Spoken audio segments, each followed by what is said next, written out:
아빠 통풍 처음에 어떻게 걸렸어? 30년 전에 30년 전에 우리나라에 통풍을 잘 몰랐구나 사람들이. 통풍의 역사구만 아빠가. 그래서 먹고 그치. 주사 맞고 그래서 이제 계속 괜찮아. 그러다가 이제 이게 알병이 된 게 이제 어느 날 이제 그 고기를 많이 먹고 집에 와서 자는데 저녁에 들어왔더니 엄지발가락 부위에서 하얀 그 요산이 나오는 거야. 그래갖고서 이제 요산이 바깥으로 배출이 될 정도로 커진 거구나. 이게 수술해갖고 한 3개월을 치료를 해서 안 나니까 다리를 자르라는 거 아니야. 잘라야 완쾌가 된다고. 그러니까. 그래서 안 자르면 어떻게 되냐니까 그럼 평생 이렇게 아파갖고 병원을 다녀야 된다고 그런 식으로 얘기를 해갖고.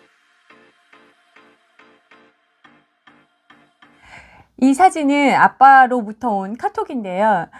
평범하게 운동화를 신는 그런 사진인데 이게 왜 의미가 있냐면요. 저희 아버지께서 오랜 시간 동안 통풍으로 고생을 해오시다가 결국에는 수술까지 하시게 되었고, 그래서 항상 발을 수술 후에 발을 붕대를 이렇게 두껍게 감고 계셨고 발이 띵띵 부어서 운동화를 신지 못하다가 이제 완쾌를 하셔서 반년 동안 못 신었던 운동화를 드디어 신은 사진을 보내오신 거라서 의미가 있는데요. 매일 가시던 병원에서 이제 오지 않으셔도 되겠다라는 이렇게 이야기를 들었고, 그리고 이렇게 처음으로 운동화가 발에 들어가서 되게 기뻐하시는 그런 사진이거든요.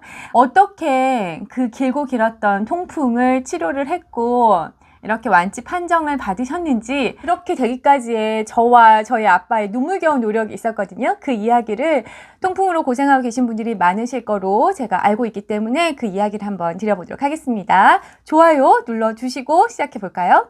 안녕하세요. 소사장 소피아입니다. 네, 어제 아빠에게서 이렇게 운동화를 딱 신고 외출하는 카톡을 받고 기분이 좋아서 인스타에 올렸는데, 그래서 그간의 스토리를 말씀을 드렸는데 많은 분들이 그 노하우가 뭐냐 그렇게 말씀을 하셔서 영상으로 남겨보려고 합니다.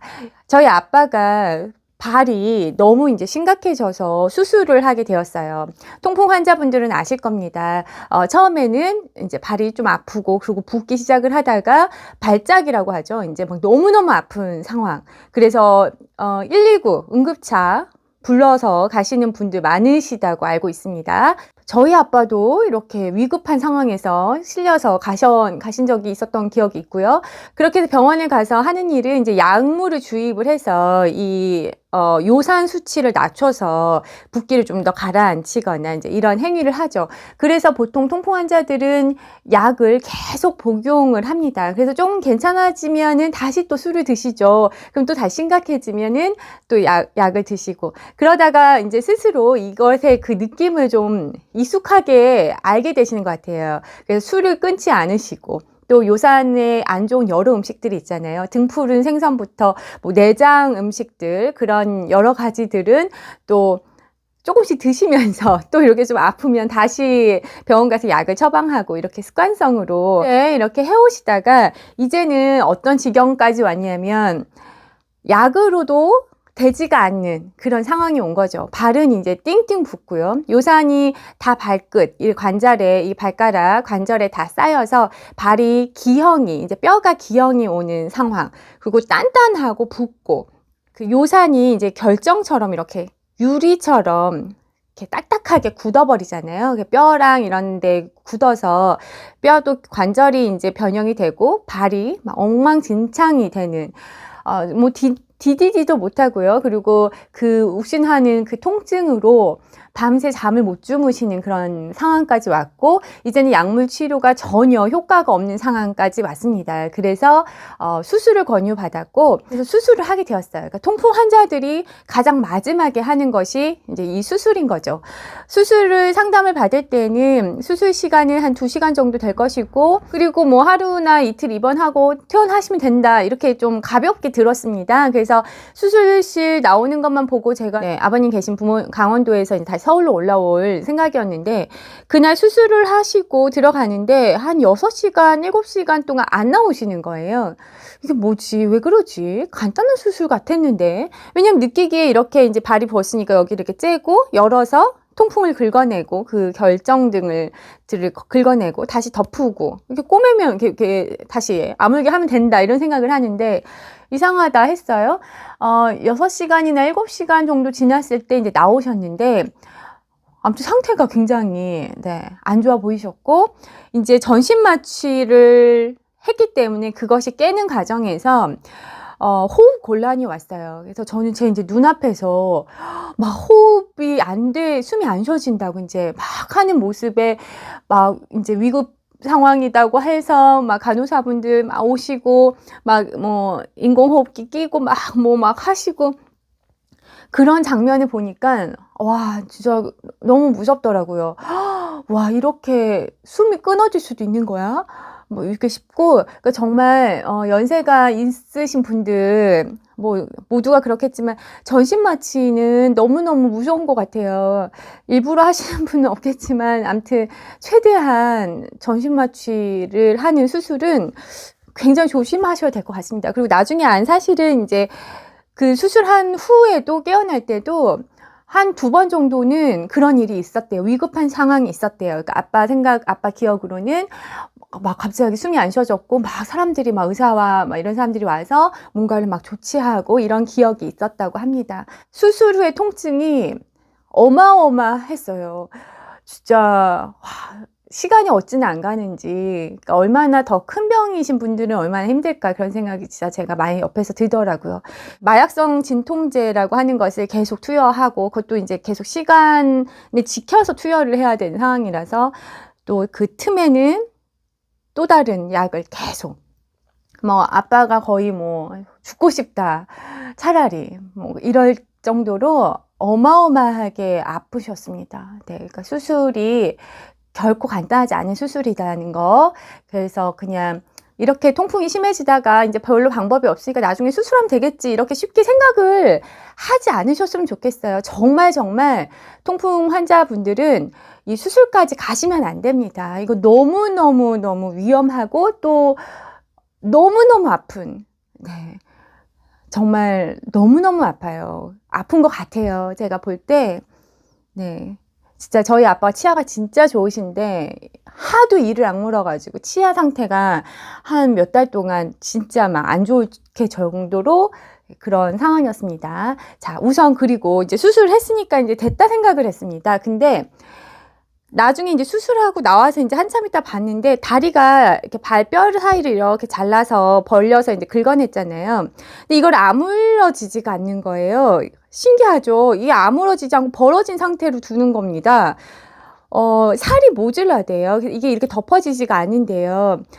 그러니까 이게 아무는데 너무너무 오래 걸리고 또 수술을 이 발이 전체 팅팅 버가지고 있는데 이 모든 부분을 갈라서 모든 통풍을 제거하는 게 불가능한 거예요. 그래서 이 중에 가장 좀 심한 부분을 째서 뺀 것이고 그러니까 남은 관절에는 아직 통풍이 있을 수밖에 없는 거죠.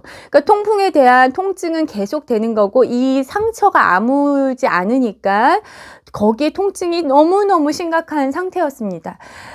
그래서 매일 이제 하는 것은 상처를 계속 약을 바르고 소독을 하고 그리고 이제 약물을 계속 통풍약을 드시고 진통제를 계속 드시고 이런 과정을 했고요. 퇴원을 못 시키는 거죠. 그것도 한번 물어봐야겠네요. 그런 다음에 3, 4개월을 계속 이제 통원 치료를 하시면서 다리를 계속 다녔습니다. 그랬는데 나아지지가 않는 거죠.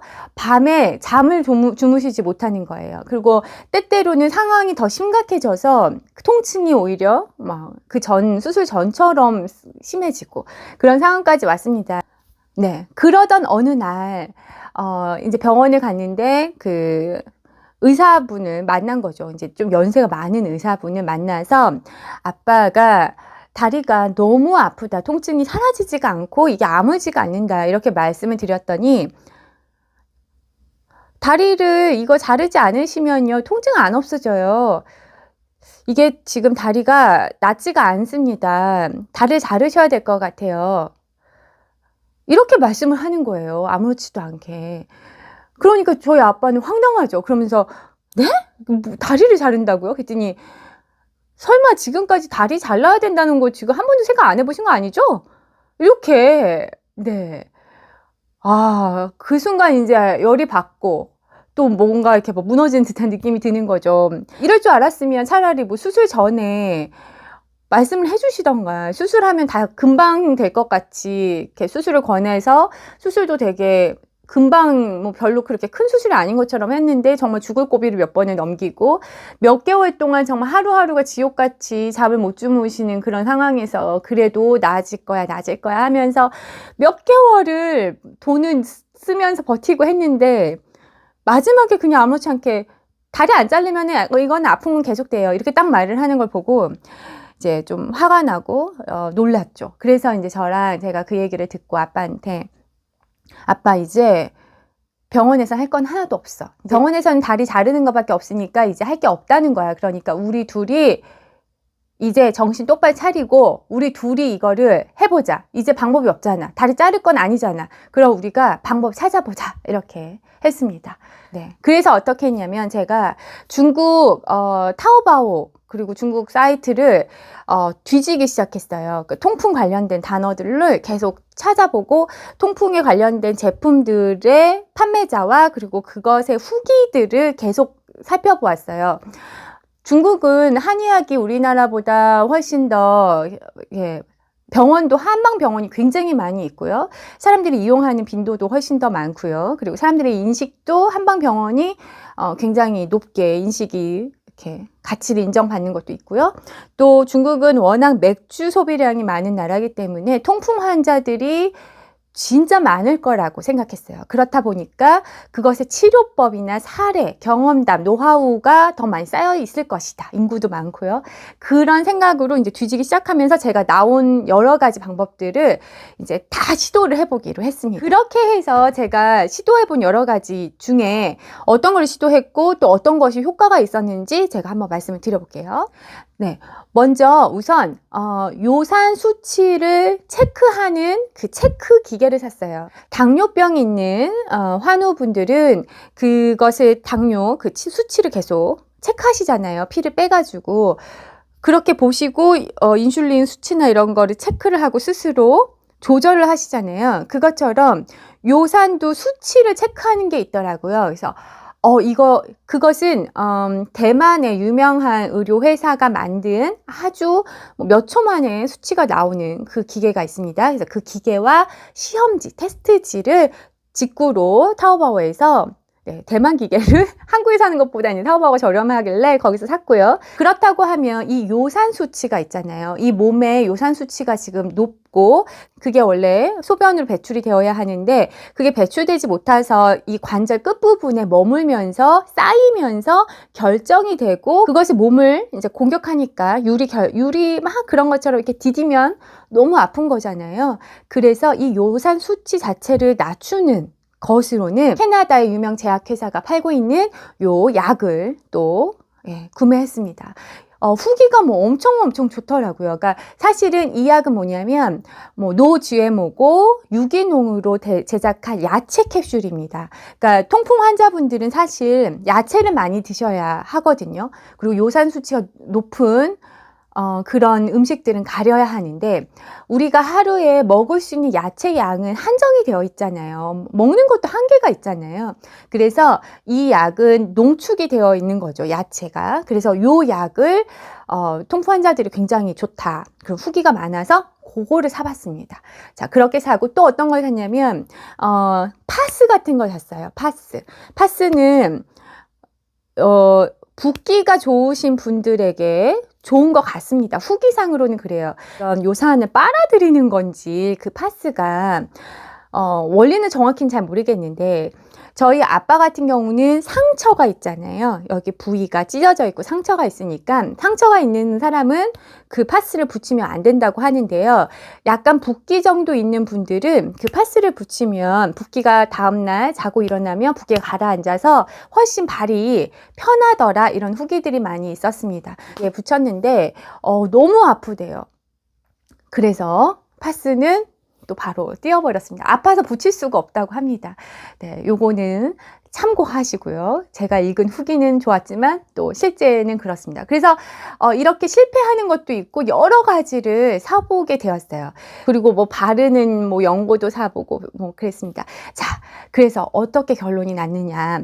우선 그 수치 있잖아요. 그거를 사가지고 요산 수치를 재니까요. 당연하게도 그 고위험한 지금 상황이 통풍인 그 수치가 나왔습니다. 그런 다음에 제가 이제 그 캐나다에서 하는 그 농축약 있잖아요. 그거를 이제 드시게 했는데 드시고 나서 다음날 이쪽은 상처가 심한 다리고 이쪽은 붓기가 있는 수술을 아직 안 한 통풍으로 붓기가 있었던 발이었는데 다음날 아빠가 뭘 하시냐면 우와 이상하다 이쪽 발에 붓기가 빠져버렸어 이러는 거예요.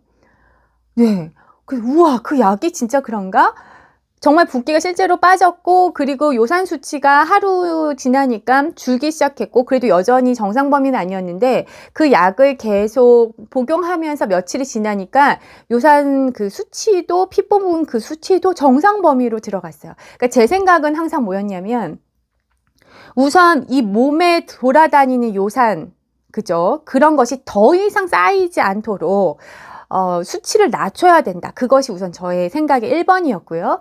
그래서 그 약으로 계속 그런 양약이나 이런 뭐 무슨 약을 먹거나 이런 건 부작용에 또 영향이 있잖아요. 우려가 있잖아요.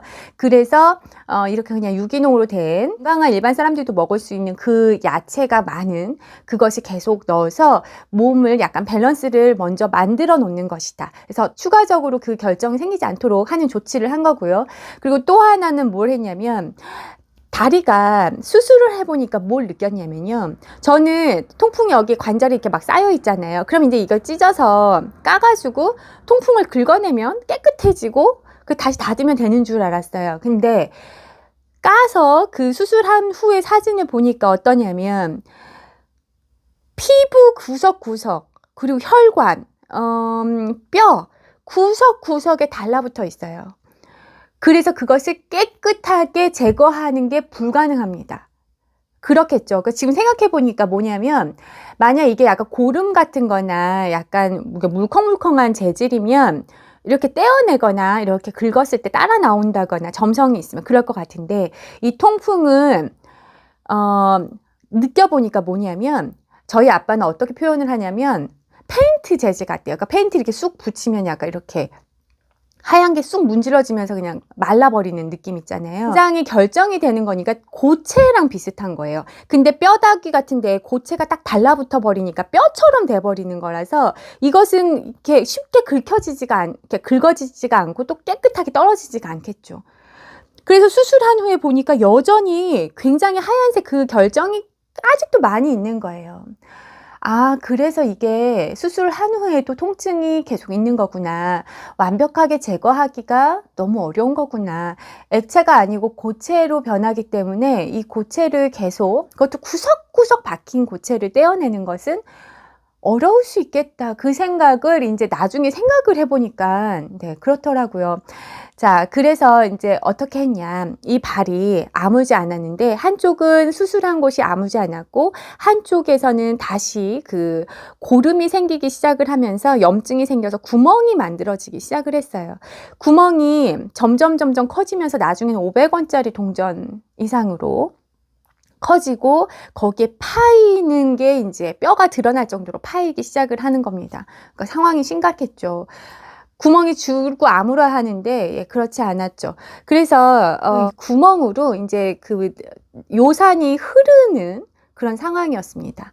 아물지 않는 곳으로 요산이 흘러나오고 고름도 흘러나오는, 그래서 이렇게 매일매일 갈아야 하는 그런 상황이었어요. 그래서 어느 날 아빠가 슬금슬금 이렇게 좀 짜봤대요. 너무너무 아프겠죠. 근데 짜보니까 고름도 나오지만 이렇게 하얀색 요산 물질 같은 것도 나오더래요. 근데 이렇게 좀 짜니까 짤 때는 아파 죽을 것 같은데 좀 짜고 나면 좀 훨씬 가벼운 느낌이 들더래요. 그래서 내가 그냥 어차피 긁어내는 것도 한계가 있고 긁을 수도 없고 수술을 더 할 수 없으니까 우선 좀 나오는 건 좀 짜봐야겠다 생각이 들었대요. 그래서 이제 동네 병원에 가실 때 거기 의사분에게 죄송하지만 제가 아파서 그런데 제가 짤 수가 없어서 그러는데 좀 짜주실 수 있겠냐. 그래서 그분이 좀 이렇게 짜주시고, 그럼 하얀색 요산. 그러니까 안에서는 더 이상 요산 결정을 못 만들도록 약을 먹고요. 바깥에서는 외부적으로 조금 이렇게 더 빼낼 수 있는 건 좀 빼낸 거죠. 이렇게 제거를 한 거죠. 짜면 뭐 아빠는 막 이를 악물고 이제 참아야 하는 상황이고. 네, 그렇게 해서 앞뒤로 조금 정리를 하니까, 그러니까 이제 정말 그 파이기만 했었던, 점점 구멍이 커지기만 했었던 그 상처에서 빨간색 새살이 나오기 시작하더라고요. 거기에서 이제 희망을 본 거죠. 저희 아빠랑 저랑.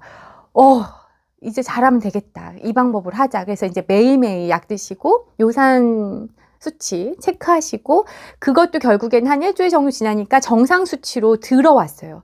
그래서, 이제 몸 안에는 요산 수치가 정상이 되었다. 그러면 이제 발과 이런 곳만 좀 잘하면 되겠다. 이런 생각이 들었고, 그렇게 해서 계속 치료를 한 끝에 나중에는 정말 스스로 이제 진짜 작아지기 시작을 하더라고요. 통풍약은 또 근데 계속 먹었습니다. 통풍약은 먹었고, 동네 의원에서도 매일매일 상처는 치료를 했어요. 그것만 하고 우리가 약 먹고 한 거, 그렇게 하니까 몇 개월이 지나서 드디어 구멍이 이렇게 작아지고, 드디어 병원에서도 매일 가던 동네 병원에서 오지 말라고 했답니다. 그래서 너무 기분이 좋았습니다. 한번 통풍이 좀 위험하다고 판정을 병원에서 받으신 분들은 병원을 가야만 이 요산 수치를 우리가 알 수 있어서 답답했는데요. 이 기계를 하나 장만하셔서 계속 수시로 좀 체크를 규칙적으로 하시는 거, 그거 꼭 추천을 드리고요. 네, 그 약을 또 되게 저희가 효과를 많이 봤기 때문에 그것도 말씀을 드리고 싶고, 수술은 너무 기대하시면 안 돼요. 제가 수술이 이렇게 돼가지고 너무 절실하니까 이제 카페를 많이 뒤져봤는데, 저희 아빠는 양반이더라고요. 진짜 어떤 분들은 수술 부위가 아물지가 않아서 다리가 썩어 가시고, 그래서 진짜 까맣게 변한 그런 부분의 사진도 봤어요. 수술 후의 경과가 그렇게 좋은 사람들이 별로 없습니다. 그러니까 생각해보면 뭐냐면, 이 뼈 구석구석에 박혀 있기 때문에 그것을 그냥 겉을 이렇게 해가지고 온전하게 긁어내는 것은 상식적으로도 굉장히 쉽지 않은 일이겠죠. 이 안에 워낙 많이 건드려 놨기 때문에 막 긁고 그랬을 거 아닙니까? 그러다 보니까 상처를 많이 입은 것 같아요. 그래서 이게 덮어서 다시 아물어야 되는데, 이 안에도 너무너무 상처가 또 많고 하니까 이게 잘 안 아무는 것 같아요. 그래서 어떤 분들은 막 다리가 썩고 피부 이식까지 필요할 정도로 살이 계속 안 아물고 없어지니까 피부 이식하고 막, 그런 경우도 제가 찾다 보니까 많으니까, 여러분 조금 간단한 상황이 아니면은 수술은 진짜 반대입니다. 저희 아빠 같은 경우 여기 팔꿈치도 같이 수술했거든요. 팔꿈치에 이렇게 야구공처럼 여기도 이렇게 쌓여 있어가지고 여기 했는데, 여기는 이렇게 조금 우리가 보기에도 팔꿈치변이 좀 깔끔하고 여기 이렇게 있잖아요. 그러니까 우리가 생각하는 게, 우리가 의사는 아니지만 생각하는 것이 그래도 맞는 것 같아요. 그러니까 여기는 좀 떼어나기가 쉬울 것 같잖아요. 그죠? 이렇게 해서 이렇게 긁어내기도 좀 쉽고요. 여기 수술은 굉장히 잘 됐고, 여기는 수술하고 나니까 이렇게 깨끗해지는 느낌이 약간 상처는 있지만, 잘 안 물렀어요. 그러니까 요 정도가 아니고, 이렇게 발이나 손이나 굉장히 복잡한 관절의 구석구석 막, 발등부터 발바닥 밑에부터 이런 식의, 그런 분들은 수술을 너무 수술하면 될 거다 이렇게 너무 딱 생각하지 않으셨으면 좋겠어요. 아무튼 수술은 되게 신중하게 시작을 하셔야 한다는 것을 저는 그렇게 말씀드리고 싶고, 원래는 저희 아빠가 한쪽 발을 수술하고 한쪽 발은 한 달이나 다음 달이나 좀 더 심해지면 수술을 원래 하시려고 그랬거든요. 근데 이렇게 저희가 치수 체크하고 그 약 먹고 그리고 하니까 이쪽 발은 수술을 안 했는데 나버렸어요. 네, 그래서 이 약이, 야채 약이 굉장히 좋은 것 같습니다. 한국에서도 지금 직구를 하시면 구매가 가능한 것 같아요. 저도 지금 한국에서 직구해서 먹고 있거든요. 환자분들 미리미리 드시고, 술은 이제 정말 술 드시면 안 됩니다. 술은 진짜 맥주 드시면 안 됩니다. 네, 저희 아빠가 정말 몇십 년 동안 고생하셨는데 이제 안 드시더라고요.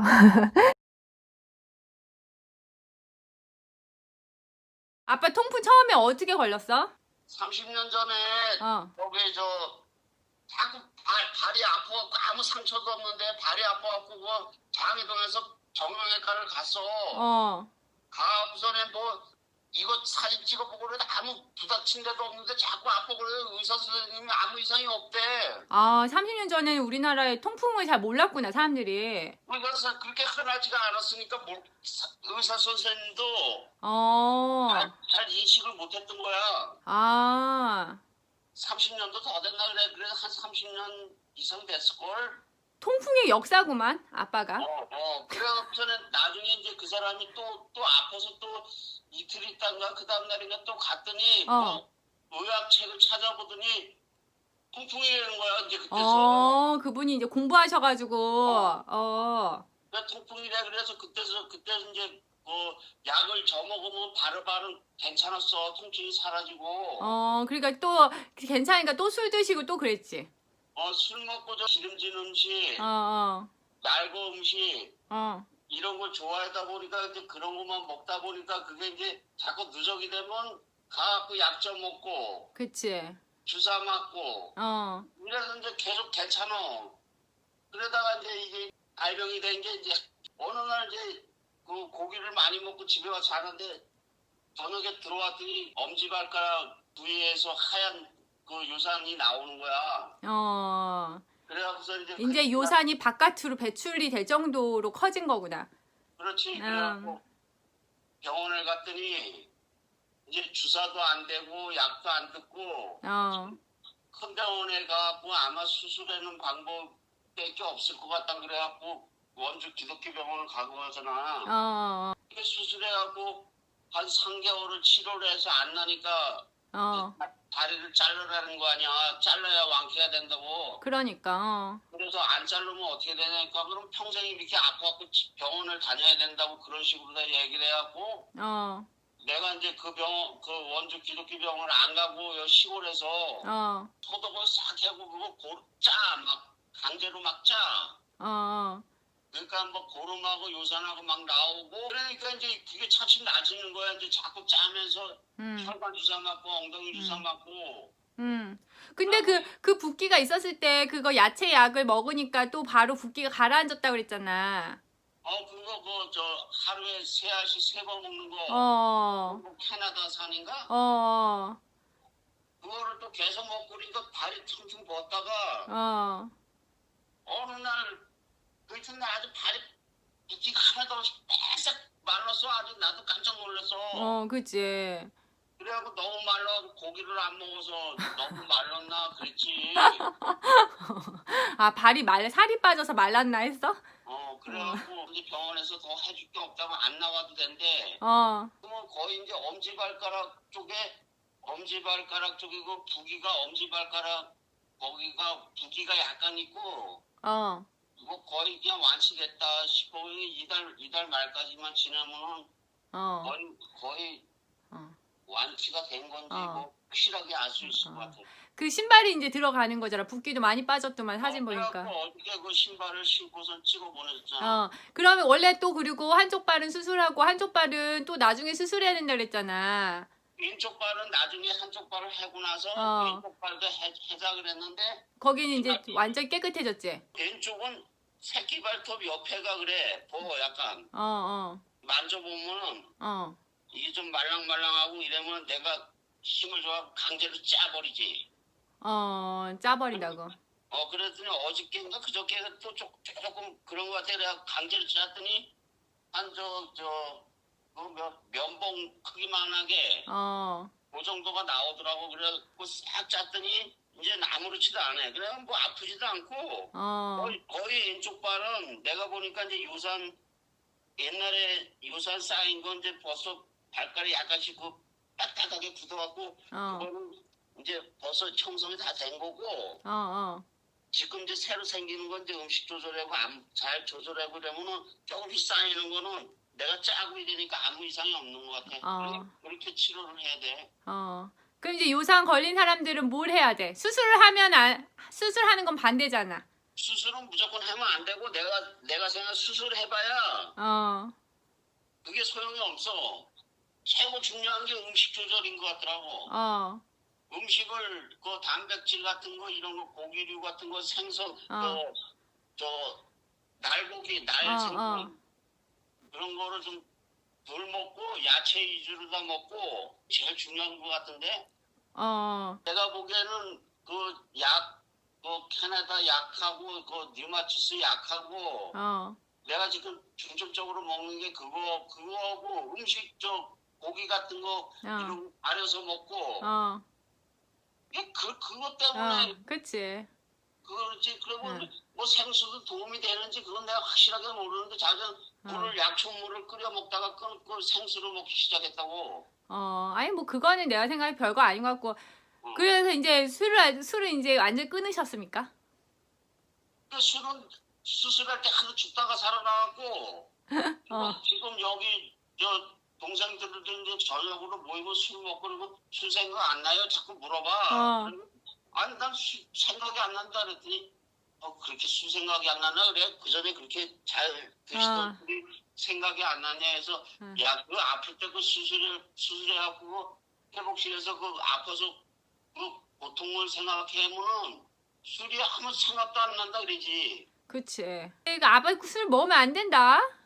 그러니까 내가 그 고통을 알기 때문에 죽다 살아날 때는 그래. 그 이빨 튼튼한 이빨이 다 실 정도로다가 그러니까. 그래서 술 생각은 물론 아직까지는 안 나.